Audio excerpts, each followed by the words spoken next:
सयान बा हो पिचकारी जवान बा। देवरा सयान बा हो पिचकारी जवान बा।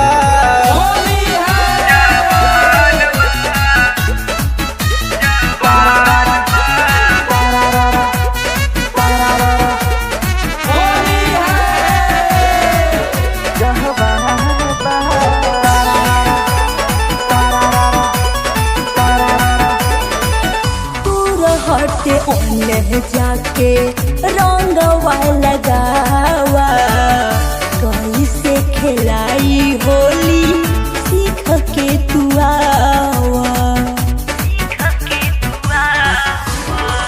देखी पिचकारी भौजी ढेर छन छनईबू, देवरन से मजा ले हल भौजी जान जईबू। तोहरा मस्ती सुधान बा, कैले बहरा नशा तोहरा मस्ती सुधान बा।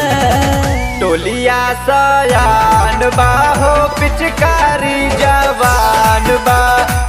देवरा सयान बा हो पिचकारी जवान बा।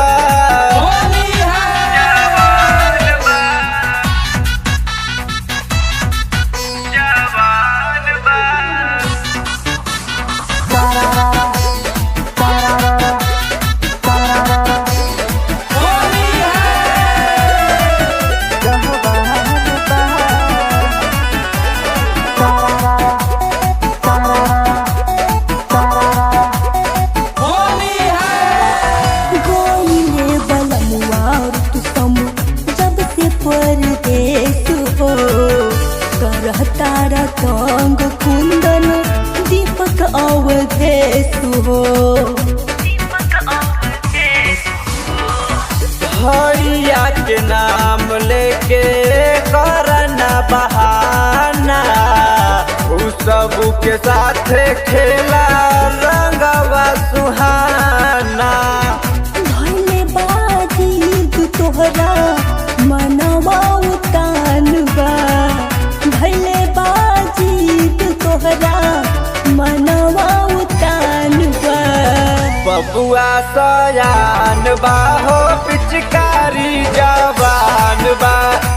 देवरा सयान बा हो पिचकारी जवान बा।